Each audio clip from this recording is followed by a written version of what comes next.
भक्तगण भगवान शिव कथा के रसतत्व का ध्यान से श्रवण करें एवं भगवान शिव पर दृढ़ भरोसा करें। आपके समस्त कार्य भगवान शिव की कृपा से निश्चित पूर्ण होंगे। बोलो भोलेनाथ भगवान की जय।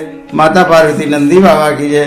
चतुर्थी कोटि रुद्र संहिता अथ प्रथमो अध्याय। द्वादश ज्योतिर्लिंगों एवं उनके उपलिंगों के महत्व का वर्णन। जो निर्विकार होते हुए भी अपनी माया से विराट विश्व का आकार धारण कर लेते हैं, स्वर्ग तथा अपवर्ग जिनके कृपा कटाक्ष के वैभव बताए जाते हैं तथा योगी जन जिन्हें सदा अपने हृदय के भीतर आत्मज्ञान नंद स्वरूप में देखते हैं, उन तेजों में भगवान शंकर को जिनका आधा शरीर शैल राजकुमारी पार्वती से सुशोभित है, निरंतर मेरा नमस्कार है। जिसकी कृपा पूर्ण चितवन बड़ी ही सुंदर है, जिसका मुखार बिंद मंद मुस्कान की छटा से अत्यंत मनोहर दिखाई देता है, जो चंद्रमा की कला से परम उज्जवल है, जो तीनों भीषण तापों को शांत कर देने में समर्थ है, जिसका स्वरूप सच्चिन्मय एवं परमानंद रूप से प्रकाशित होता है तथा जो गिरिराज नंदिनी पार्वती के भुजपास से अवेष्टित है, वह शिव नामक कोई अनिवर्चनीय तेज पुंज सबका मंगल करे। ऋषिगण बोले, हे सूत, आपने लोक का कल्याण करने के निमित्त अनेक प्रकार के आख्यानों से युक्त शिव जी के अवतारों का महात्म्य भली भांति कहा। अब हे तात, आप शिव जी के लिंग संबंधी महात्म्य का प्रेम पूर्वक वर्णन कीजिए। हे शिव भक्तों में श्रेष्ठ, आप धन्य हैं। हे प्रभु, आपके मुख कमल से शिव के अमृत रूप मनोहर यश को सुनते हुए हम लोग तृप्त नहीं हुए, अतः उसी को फिर से कहिए। इस पृथ्वी के सभी तीर्थों में जितने शुभ लिंग हैं अथवा इस भूतल पर अन्यत्र जो भी प्रसिद्ध लिंग स्थित है, हे व्यास शिष्य, लोक हित की कामना से परमेश्वर शिव के उन सभी दिव्य लिंगों का वर्णन कीजिए। बोलो भोलेनाथ भगवान की जय। माता पार्वती नंदी बाबा की जय। श्री शिवाय नमस्तुभ्यम, श्री शिवाय नमस्तुभ्यम। सूत जी बोले, हे ऋषिवरों, आप लोगों ने लोक हित की कामना से अच्छी बात पूछी है, अतः हे द्विजो, आप लोगों के स्नेह से मैं उन लिंगों का वर्णन करता हूँ। हे मुने, शिव जी के संपूर्ण लिंगों की कोई निश्चित संख्या नहीं है, क्योंकि यह समस्त पृथ्वी लिंगमय है और सारा जगत लिंगमय है। सभी तीर्थ लिंगमय है, सारा प्रपंच लिंग में ही प्रतिष्ठित है। यद्यपि उनकी कोई संख्या नहीं है, फिर भी मैं कुछ लिंगों का वर्णन कर रहा हूँ। इस जगत में जो कुछ भी दृश्य देखा जाता है, कहा जाता है और मन से स्मरण किया जाता है, वह सब शिव स्वरूप ही है। शिव के अतिरिक्त अन्य कोई कुछ भी नहीं है। फिर भी हे श्रेष्ठ ऋषिगण, इस पृथ्वी पर जितने भी दिव्य लिंग है, जैसा कि मुझे ज्ञात है, उनको मैं बता रहा हूँ, आप लोग प्रेम पूर्वक सुनिए। पाताल में, स्वर्ग में एवं पृथ्वी पर सभी जगह शिवलिंग है, क्योंकि देवता, असुर एवं मनुष्य ये सभी शिव जी का पूजन करते हैं। हे महर्षियों, शिव जी ने लोकों के कल्याणार्थ ही लिंग रूप से देव, मनुष्य तथा दैत्यों के सहित इस समस्त त्रिलोकी को व्याप्त कर रखा है। वह महेश्वर लोकों के हित के लिए तीर्थ में, अन्य स्थलों में भी विविध लिंगों को धारण करते हैं। जिस स्थान में जब जब शिव जी के भक्तों ने भक्ति पूर्वक उनका स्मरण किया है, उस समय उन स्थानों में प्रकट होकर भक्तजनों का कार्य करके वे वहां स्थित हो गए। उन्होंने लोकोपरार्थ अपने लिंग को प्रकट किया। उस लिंग का पूजन करके मनुष्य सिद्ध को प्राप्त होता है।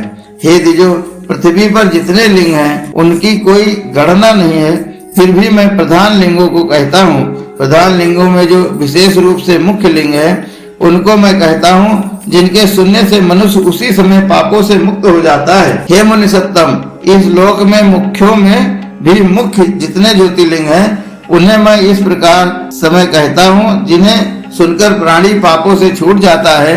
सौराष्ट्र में सोमनाथ, श्री शैल पर मल्लिकार्जुन, उज्जैनी में महाकाल, ओमकार क्षेत्र में परमेश्वर, हिमालय पर केदार, डाकिनी में भीमशंकर, वाराणसी में विश्वेश्वर, गौतमी नदी के तट पर त्र्यंबकेश्वर, चिताभूम में बैद्यनाथ, दारुकोवन में नागेश, सेतुबंध में रामेश्वरम तथा शिवालय में धुष्मेश्वर नामक ज्योतिर्लिंग है।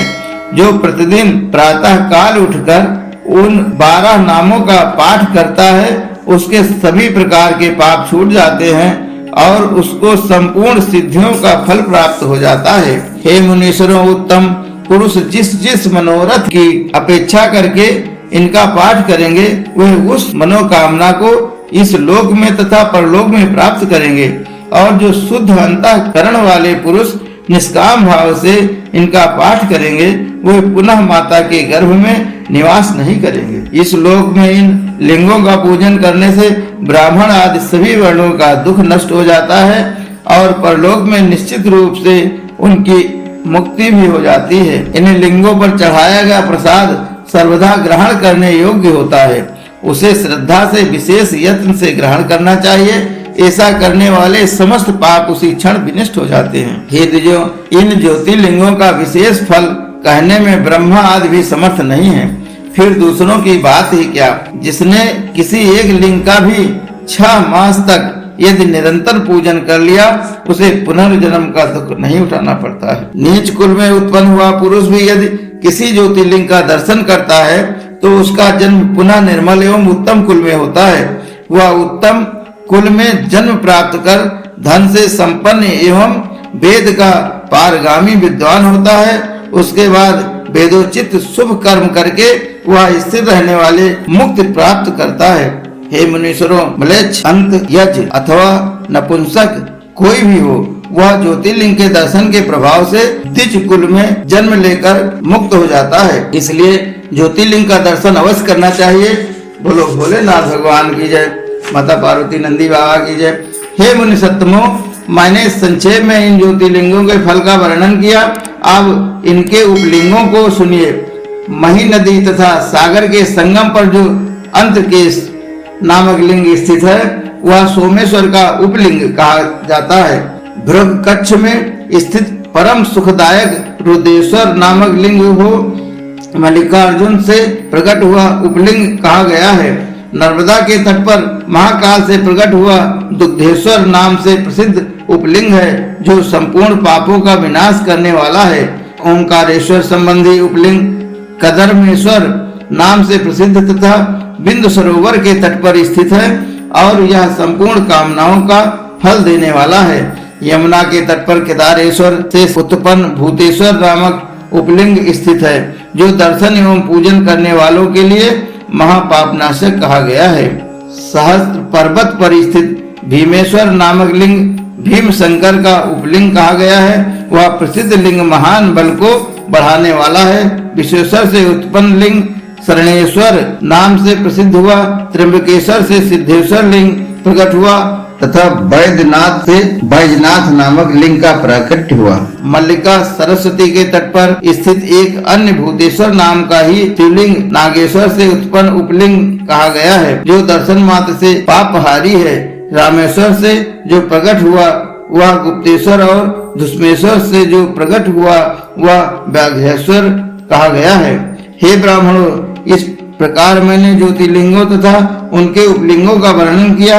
ये दर्शन मात्र से पापों को दूर करने वाले तथा संपूर्ण मनोरथों को सिद्ध करने वाले हैं। हे ऋषि श्रेष्ठों, ये प्रधान लिंग तथा उनके उपलिंग मुख्य रूप से प्रसिद्ध हैं।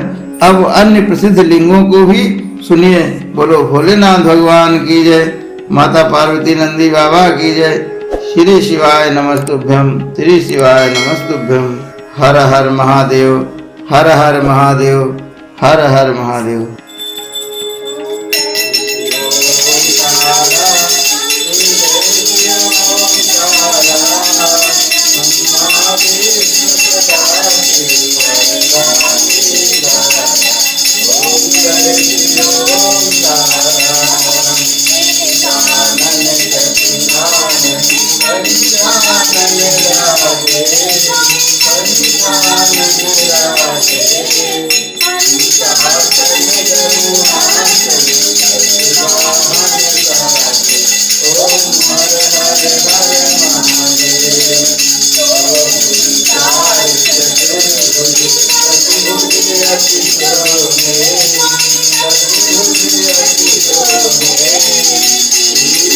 Thank you.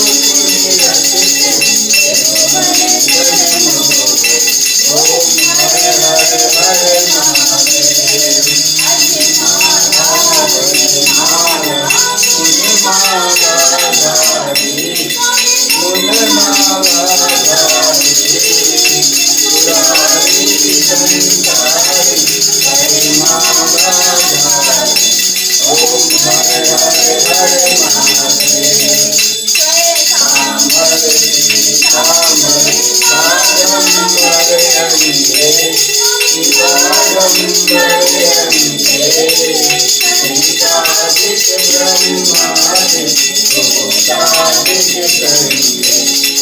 हरे हरे हरे महादेव।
कर्पूर गौरम करुणावतारम संसारसारम भुजगेन्द्रहारम सदा वसन्तं हृदयारविन्दे त्वं भवानी